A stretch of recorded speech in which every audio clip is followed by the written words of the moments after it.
The European and American public are being systematically lied to about the Ukraine crisis. In this video, we're going to provide you with compelling evidence that the crimes against humanity committed in Kiev earlier this year were in fact committed by the new coalition government, and that officials in the EU and the United States knew full well who committed these crimes, and that they are protecting and financially supporting the real criminals.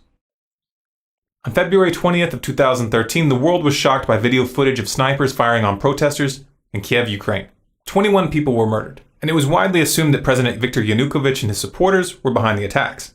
However, a phone conversation between EU Foreign Policy Chief Cathy Ashton and Estonia's Foreign Minister Urmas Paet, which was leaked to the public on March 5th, reveals that the snipers were actually from the new coalition government, and that Western diplomats knew this and covered it up. Yeah. So that he has some sort of, how to say, trust among all these Maidan people and civil society. And second, what was quite disturbing, the same Olga told that, well, all the evidence shows that people who were killed by snipers from both sides, among policemen and people from the streets, that they were the same snipers killing people from both sides. Well, So that, and then she also showed me some photos. She said that has medical doctor. She can, say that it is the same handwriting, the same type of bullets, and it's really disturbing that now the new coalition, that they don't want to investigate what exactly happened, so that there is now stronger and stronger understanding that behind snipers it was not Yanukovych, but it was somebody from the new coalition.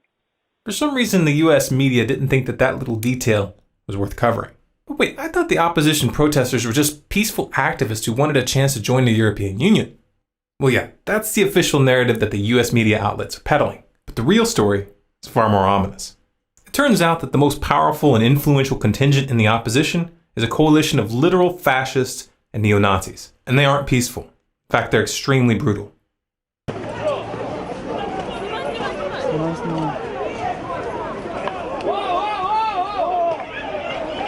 The most prominent among these extremist groups is an organization called Svoboda. The Svoboda Party, which traces its roots to the Ukrainian Partisan Party of World War II, was loosely allied with Nazi Germany. Until 2004, Svoboda had been called the Social Nationalist Party, a deliberate reference to the National Socialism of the Nazis. And we're not throwing the term neo-Nazi around here as an empty slur. The leader of Svoboda, Oleh Tyahnybok, has openly targeted Jews and ethnic Russians in Ukraine for many years. In 2004, he was kicked out of Viktor Yushchenko's government for a speech calling for Ukrainians to fight against a, quote, Muscovite Jewish mafia. And in 2005, he signed his name to an open letter to the leadership of Ukraine entitled, Stop the Criminal Activities of Organized Jewry. And none of this was a secret. The BBC was already reporting on the danger that Svoboda's rise posed back in 2012. And the EU passed a resolution that same year condemning Svoboda as, quote, racist, anti-Semitic, and xenophobic. Yet somehow the US government thought it was appropriate to back these extremists. This is a picture of Victoria Nuland from the US State Department meeting with Oleh Tyahnybok in February.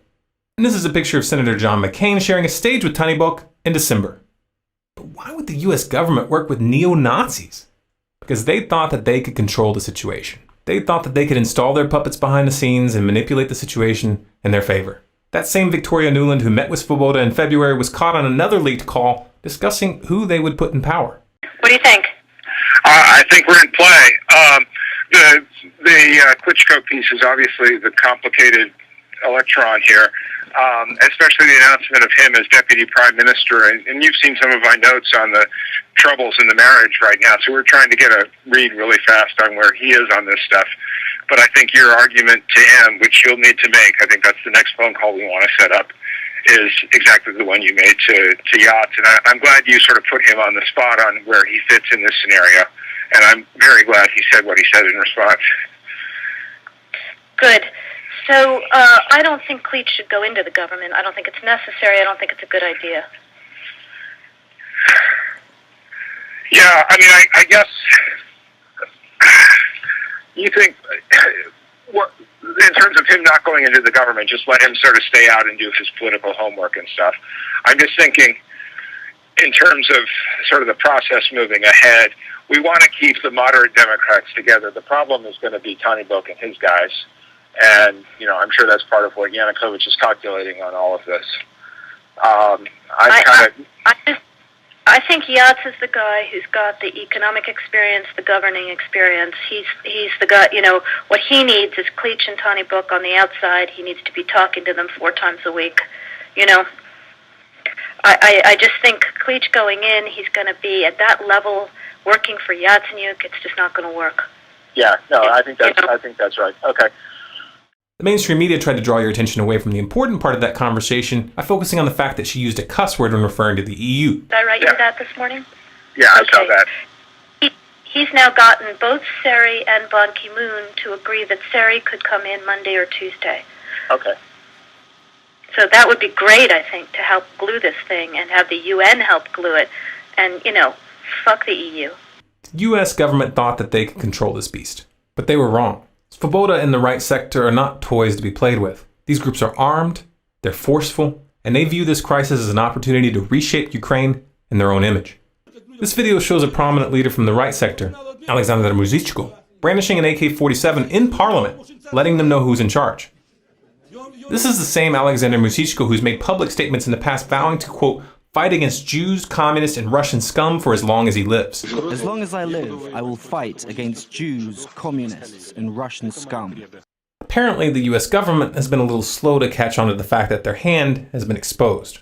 In March, a senior US official told Reuters that, quote, since entering the Ukrainian parliament in October of 2012, the Svoboda leadership has been working to take their party in a more moderate direction and to become a modern European mainstream political party. The leadership has been much more vigilant about expelling or otherwise punishing individual members who engage in xenophobic behavior or rhetoric.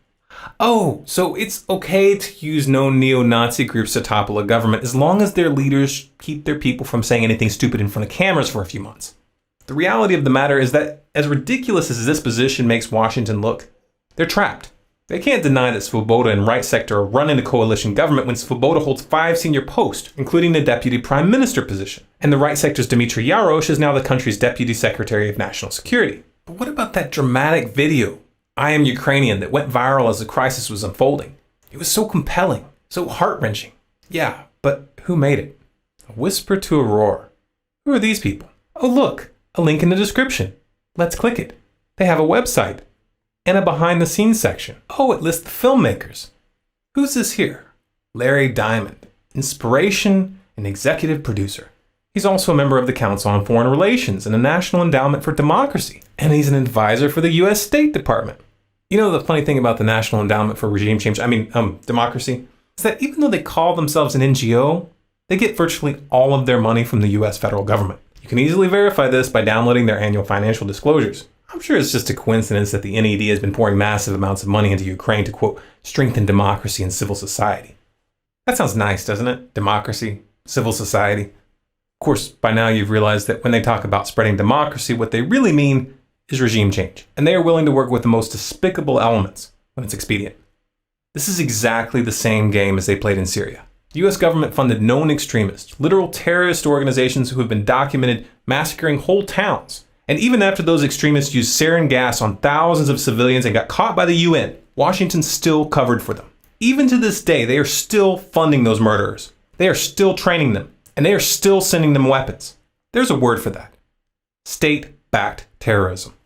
But the situation in Ukraine didn't unfold as planned. The Parliament of Crimea in the south of Ukraine voted to secede, and they're putting the decision up for a public referendum on March 16th. The US government claims that this referendum is unconstitutional and says that they won't recognize Crimea's decision as legitimate regardless of the outcome. So a foreign-backed neo-Nazi coup which takes control of the government without a vote is constitutional, but a declaration of independence placed to a general vote is not? Seriously, that's the best you guys can do? Who writes these scripts? Take a step back and look at the pattern. The real stakes of this drama are much bigger than Ukraine or Syria. And these are not random or isolated events. We are witnessing the final stages of a geopolitical chess game that is designed to end in war. But in order to get that war, they need to convince you, the public, that they didn't see this coming. They need you to believe that the other side was the aggressor. They're counting on you not paying attention to the fact that Obama signed an order targeting Russia with sanctions this past week and revoking the visas of a number of Russian diplomats. They're